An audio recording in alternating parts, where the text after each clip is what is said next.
number one. What's that? Get the money first. Okay. Rule number two, don't forget to get the money. Yo, it's your boy, MrTwoLocks, man. Today, we are just talking some NFL futures I already bet, man. That's all we doing. It ain't gonna be nothing too long, nothing too crazy. Just gonna get straight into it. I got some MVPs I already bet.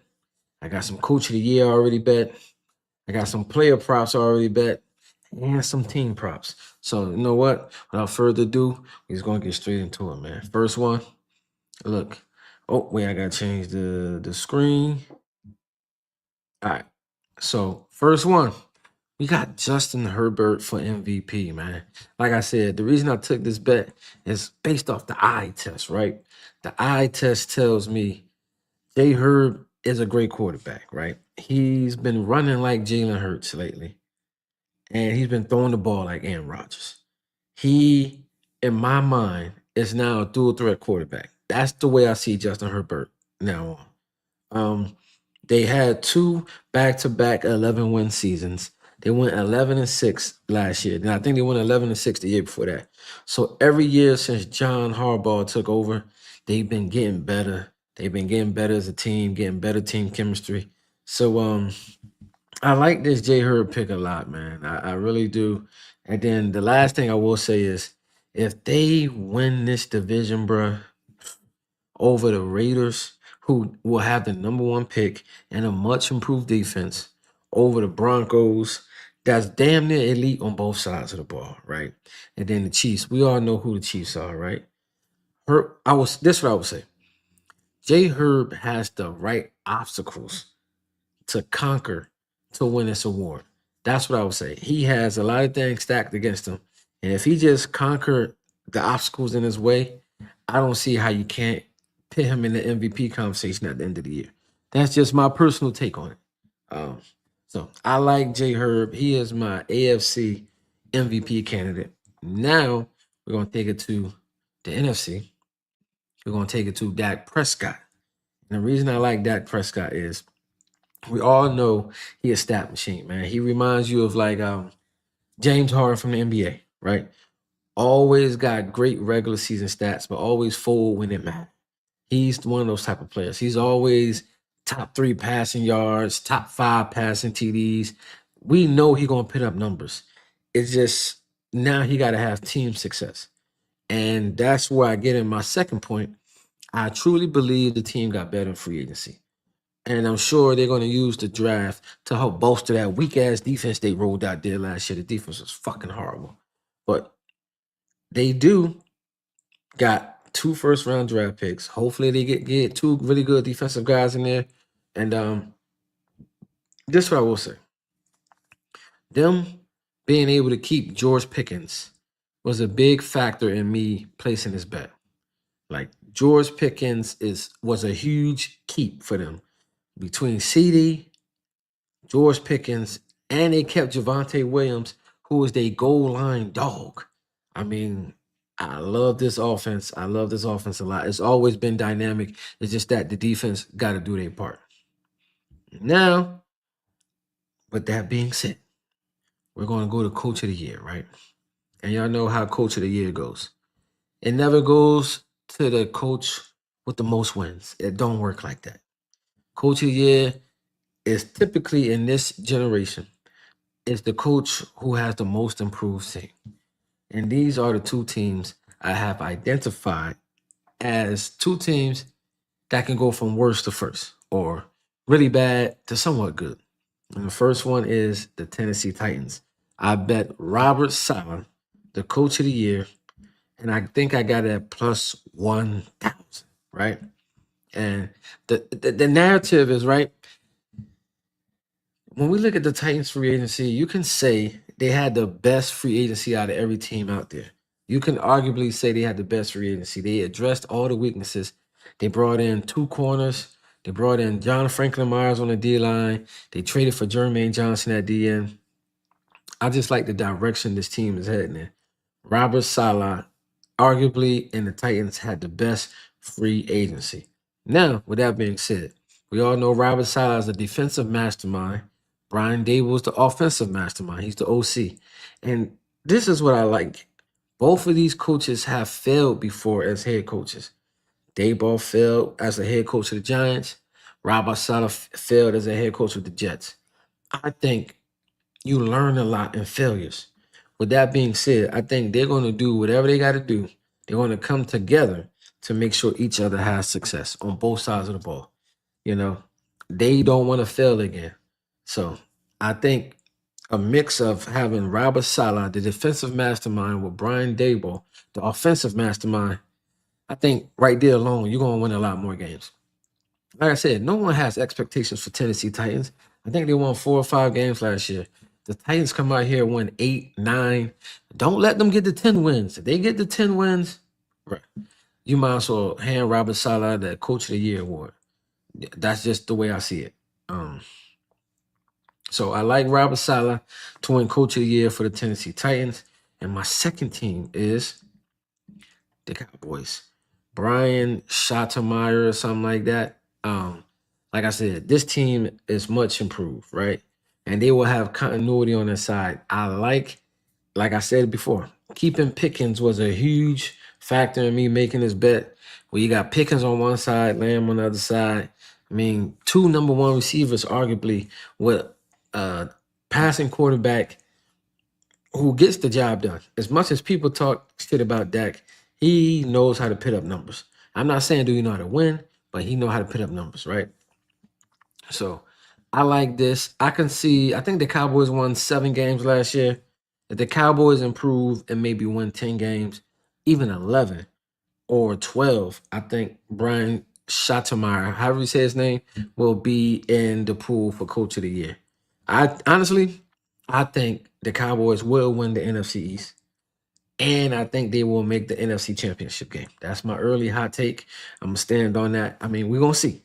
But I do like the Cowboys to be a much improved team this year. Now, let's get into player props, right? We're going to get into player props. And my first one is Mike. Oh, wait, I got a comment. I got a live comment. Oh, shout out my boy, man. On the live stream. Shout out my guy. Oh, he's giving y'all a bet right here. He says, Chargers versus Cowboys in the Super Bowl. That's not a bad bet, man. I'm going to go see what the odds is on that. I might give it out in my next live stream. I might just do that. All right. Shout out my boy, Padrino. All right. So we're going to get back to it, right? My first player prop, I'm taking Mike Evans under 950 receiving yards, bro. The dude is getting older. I know he had like 8 1,000-yard seasons in a row. But I think this is the point where digression takes place, right? He has hamstring injuries year after year. I just think at this point, he's probably more of a red zone target more than someone you rely on down in and down out. He's like a big play or bust kind of receiver right now. Either he makes the big play or he really don't have an impact on the game at all. I'm not saying he's not a great receiver. He's still a great receiver, but asking him to get close to 1,000, I think that's a little too rich for my blood. And I think, he gonna have a lot of competition with targets, with Brock Purdy. They use CMC a lot, rushing and receiving. George Kittle, Ricky Parcell, Christian Kirk is over there. DeMarcus Robinson is no slouch. I just think, like I said, Mike Evans is a red zone player. And this is why I didn't bet his under receiving touchdowns. I just bet his under receiving yards. I could see him getting 8 receiving touchdowns, but getting 1,000 receiving yards, let's roll it back a little bit, right? And the last thing I'll say, he's in a new system. I don't care how good you are. You go to a new system, you got to learn new set of play calls, new audibles. You got to get in sync with a new quarterback. That's the biggest thing. It's going to be a learning curve. I don't care how good you are. New system, new offensive scheme. He's going to have how can I put it? A period to what they call it, like a trial period to adjust. So that's just my take on the Mike Evans situation. Next player prop I do got is Jahmyr Gibbs under 1,250 rushing yards, right? I know they traded away David Montgomery, and the argument for the over is more volume. He going to get more volume, more rushes. But what they don't say is when you give a player more touches or more attempts, the likelihood of injury increases as well. So more volume could mean more yards, but it also means more chances to get hurt.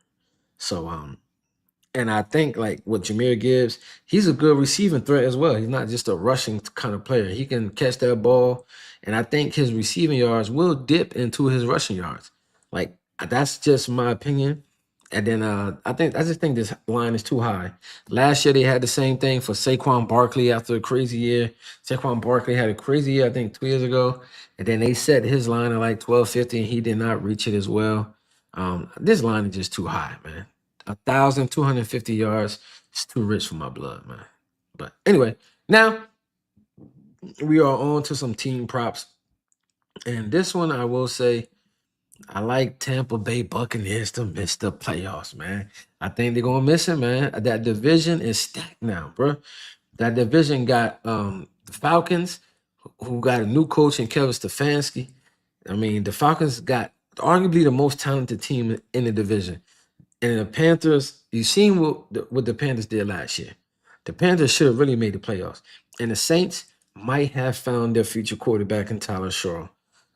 So I just think the division is not as easy as it once was. And there's no more Mike Evans or Levante David. Mike Evans went to a new team. Levante David retired. Those right there was your identity and your two leaders on the team for so long. Like them two dudes been on the team for like the last 8 to 10 years. I just think without them two, I don't know where the leadership is going to come from. Who's going to keep them composed in tough times? I like Baker, but it ain't going to be him. But so I just think that division is up for grabs. If Buccaneers don't win the division, I think they miss the playoffs completely. Like they don't even make a wild card spot. So I got the Buccaneers to miss the playoffs. And my last team prop is with the 49ers, right? I'm taking them under 10.5 wins. Like I said, this team is full of injuries. CMC stay hurt. Mike Evans stay hurt. George Kittle coming off of ACL. Ricky Parcell he's good, but he's no home run type of player that can get you through a season. He's no Antonio Brown or CeeDee Lamb kind of player. I just don't think this team got what it has to win 11 games. 11 games is a lot. Don't forget, they still in a tough division. I think the Cardinals will win some games this year. They will give 49ers some tough games. You got the Rams, who's arguably, I think, is the best team in the NFL. And then you got the Super Bowl champs and the Seahawks in the same division. I just think 11 wins just feel like too much for this team. Personally, I think their win total should be set at 8.5. I think they can win 9 games. I don't see them winning 11. So I just think this is a high mountain for them to climb. So just give me the under, bro. Give me the under, and we're going to rock out with that. Oh, we got comments on the set. Oh, good take on Gibbs. Yes, sir. Yes, sir. Yes, sir. For those who didn't see about Gibbs, I go back. Under 1,250 rushing yards. Like I said, man, he going to run the ball a lot more. I agree with that. But more injury risk with that. So, we'll see. And we got another comment. Haiti Cyprian, MrTwoLocks with the winning locks, man. Shout out Haiti, man. I appreciate it. We on the Hulk Hogan. Anyway, so my last one is my Super Bowl picks. I'll just say them briefly. I'll explain them more in detail at a later time. But I already bet Baltimore at plus 1,500. The main reason for that bet, honestly, was just for value purposes. When was the last time you could bet the Ravens at plus 1,500? They usually plus 700, plus 800, plus 900. No one left the team. I don't get it, besides the head coach. And they go from plus 800 to plus 1,500. Nah, I got to have that. They're still a great team. Chargers, I like the Chargers, man. If they can just get me one more receiver, this is my favorite long shot bet right here, honestly. Not my favorite. But I think if they can get one more solid receiver, bro, they can make a long push for the Super Bowl. That's just my opinion. And then you got the Rams. I like the Rams. They was a great team last year, and all they did was get better. They added to the defense. I'm not going to say all the players' names because we talked about that in the previous live stream on the bye week report. But these are 3. I just feel very confident that one of these 3 teams will win the Super Bowl. That's just my take on it. Shout out El Padrino. He said literally. I don't even know what you said literally to, but I think it was to, let me see, maybe the 49ers under 10.5 or Gibbs under prop. I'm not too sure. But like I said, y'all, this is my Super Bowl bets right here. And till then, I'll catch y'all on the next live stream, man. Peace.